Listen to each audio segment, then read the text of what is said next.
तुलसी मीठे बचन ते सुख उपजत चहु और वशीकरण एक मंत्र है परिहरु बचन कठोर। यह मंत्रवाक्य, ये अमर पंक्तियां हैं लोकनायक धर्मध्वज महाकवि तुलसी की। गोस्वामी तुलसीदास जी बुद्ध के पश्चात, जैसा विद्वानों का कहना है, कि बहुत बड़े लोकनायक थे। गोस्वामी तुलसीदास आज केवल हिंदी साहित्य ही नहीं बल्कि विश्व साहित्य में अपनी पैठ रखते हैं। उनकी अमर कृति रामचरितमानस का विश्व की तमाम भाषाओं में अनुवाद हुआ है। हमारे गोस्वामी तुलसीदास जी उत्तर प्रदेश के बांदा जिले के राजापुर गांव में पैदा हुए। 1554 विषय कालिंदी के तीर, अश्रावण शुक्ला सप्तमी तुलसी धरे शरीर। संवत 1554 में कालिंदी यानी यमुना नदी के किनारे श्रावण शुक्ल पक्ष सप्तमी को गोस्वामी तुलसीदास जी का जन्म अभुक्त मूल नक्षत्र में हुआ। लोक मान्यता के अनुसार अभुक्त मूल नक्षत्र को बहुत अच्छा नहीं माना जाता। उनके पिता पंडित आत्माराम जी दुबे और माता हुलसी ने उन्हें अशुभ मानकर घर से अलग कर दिया। एक चुनिया नाम की दासी ने उनका पालन पोषण किया। कुछ दिन बाद चुनिया दासी भी स्वर्ग सिधार गई। अब बेचारा राम बोला, ये राम बोला इसलिए कहा जाता है कि जब वो पैदा हुए तो जनश्रुति है कि उनके 32 दांत मौजूद थे और रोए नहीं, मुंह से राम राम राम ऐसे शब्द निकले। इसलिए गोस्वामी तुलसीदास जी को राम बोला नाम से जाना जाता है। राम बोला गली गली दर दर भटकता रहा, भीख मांग कर जीवन यापन करता था। एक दिन सौभाग्य से अचानक गुरु बाबा नरहर दास जी मिल गए, जिनके बारे में गोस्वामी जी ने बड़ी विनम्रता से स्वीकार किया है कि बंदहु गुरुपद कंज, बंदहु गुरुपद कंज, कृपा सिंधु नर रूप हरि, अह महामोह तम पुंज, जासु बचन रवि कर निकर। जिनकी वाणी सूर्य के प्रकाश की तरह हमारे जीवन के समूचे अंधकार को दूर कर दी, वे हैं गुरु नर हरि, नर के रूप में हरि, नरहरि दास जी। अपने आश्रम में नरहरदास महाराज ने गोस्वामी जी को रखा। गोस्वामी जी बड़े हुए, वहाँ प्रतिदिन श्री राम कथा का श्रवण किया करते थे।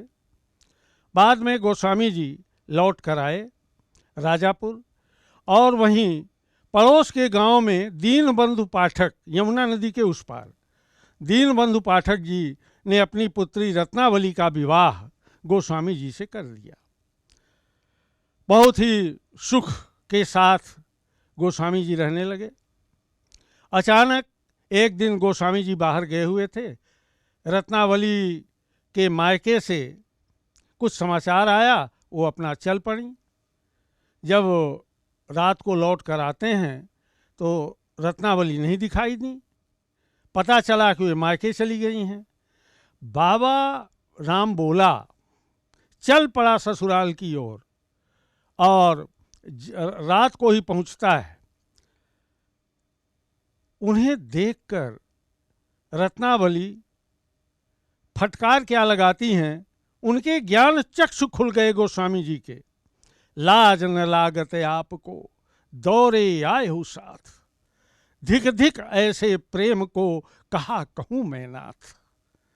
अगर जिस तरह से आप मुझसे प्यार करते हैं, अगर कहीं अस्थि चरम में देह सम तामे ऐसी प्रीत, ये हड्डी का ढांचा, मांस और इस शरीर से मेरे अगर आपको इतना प्यार है, अगर कहीं आप इतना प्यार प्रभु राम से किए होते तो आपका उद्धार हो जाता।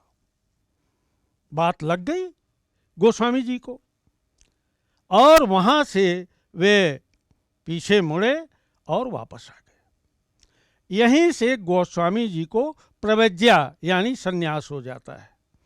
गोस्वामी जी कभी चित्रकूट, कभी अयोध्या, कभी काशी चतुर्दिक भ्रमण करते रहे, कभी वृंदावन, और इसी बीच में रत्नावली का जो माने अभिप्रेरण मिला, रत्नावली की प्रेरणा से प्रभु राम के चरणों में समर्पित हो गए और काव्य सृष्टि का शुभारंभ हो गया।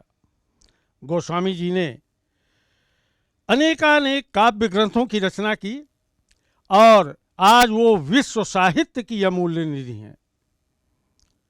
काशी नागरी प्रचारणी सभा ने आचार्य रामचंद्र शुक्ल, डॉक्टर श्याम सुंदर दास, डॉक्टर राम कुमार वर्मा जैसे विद्वानों ने गोस्वामी जी की 12 रचनाओं को प्रमाणित माना है।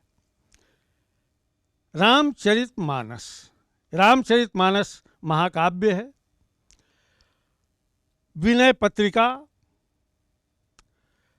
गीतावली, दोहावली, कवितावली, रामलला नहछू, जानकी मंगल, पार्वती मंगल, वैराग्य संदीपनी, बरवै रामायण, हनुमान बाहुक और कृष्ण गीतावली, इस तरह से 12 ग्रंथ गोस्वामी जी के माने जाते। गोस्वामी जी तीर्थाटन के साथ साथ काव्य सृष्टि तो कर रहे थे, और काव्य सृष्टि भी उनकी मर्यादा पुरुषोत्तम श्री राम और जगत जननी जानकी के चरणों में समर्पित समूचा काव्य ग्रंथ है।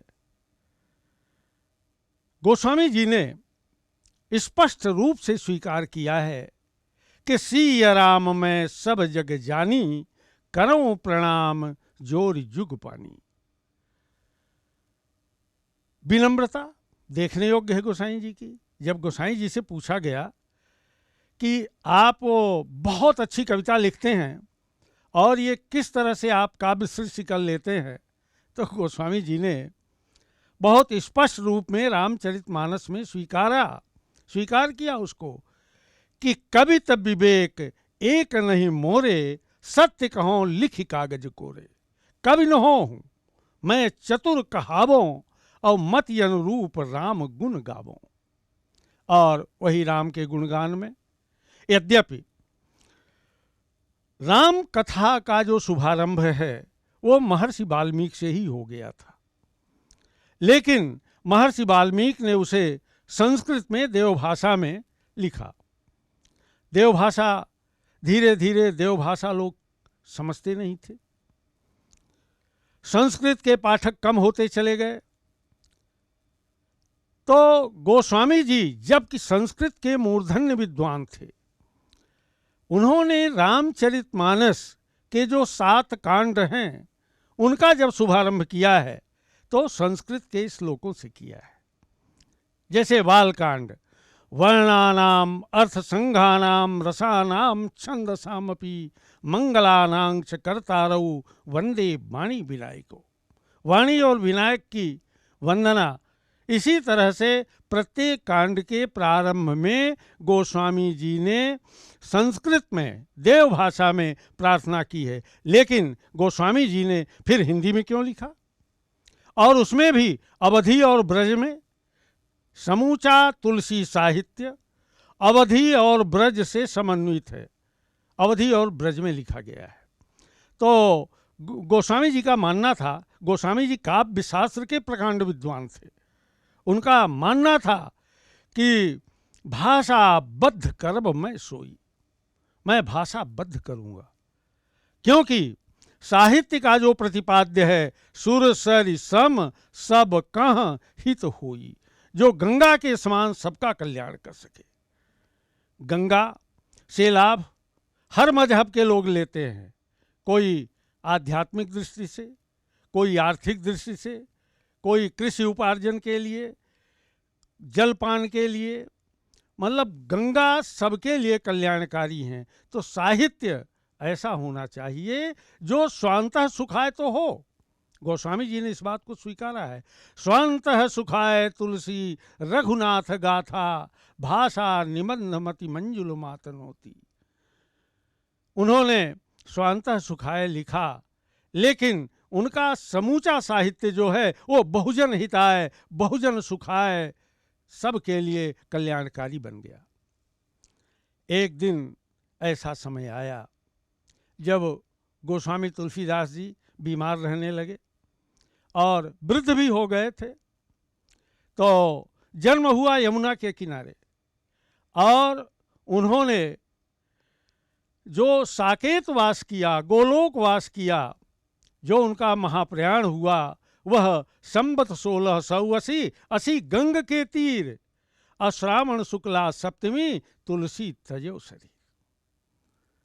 तो इस तरह से विश्व कवि गोस्वामी तुलसीदास जी इस धराधाम से विदा हो गए, लेकिन उनका यह साहित्य जो है वह अक्षय है, अमर है, अजर है, और आने वाली पीढ़ी को समय समय पर सबको दिशा दृष्टि प्रदान करता रहे। गोस्वामी तुलसीदास जी भक्ति काल के सगुण काव्य धारा अंतर्गत राम काव्य धारा के प्रमुख कवि हैं। राम भक्ति के माध्यम से भारतीय जनमानस में चेतना जागृत कर उन्होंने समूचे समाज को दिशा और दृष्टि प्रदान की। उसका एक कारण है, गोस्वामी जी को लोक शास्त्र और शास्त्र दोनों का अभूतपूर्व ज्ञान था। प्रसंगों की अचूक समझ थी उनमें। रामचरितमानस के माध्यम से रक्त संबंध की मर्यादा पर आदर्शोत्कृत गृहस्थ जीवन को उन्होंने हमारे सामने रखा। रामचरितमानस सा मंजू कर्णधार लेके, रामचरितमानस सा मंजू कर्णधार लेके, अरे डूबती सी भारत की नैया को बचाता कौन। पति बिना विपत्ति है, मतिगति पति ही है, नारियों को सीता का संदेशी सुनाता कौन। अरे राजनीति, धर्मनीति, प्रीति की प्रतीति रीति, त्याग अनुराग सत्य पाठ ही पढ़ाता कौन। अरे हुलसी की कोख यदि तुलसी न लेते जन्म, तो को भक्ति की भागीरथी विश्व में बहाता कौन। भक्ति की भागीरथी विश्व में बहाता कौन। गोस्वामी जी ने गीत, प्रबंध और मुक्तक तीनों काव्य रूपों का अद्भुत प्रयोग किया है। उनका संपूर्ण काव्य लोक कल्याण एवं समन्वय की विराट चेष्टा है।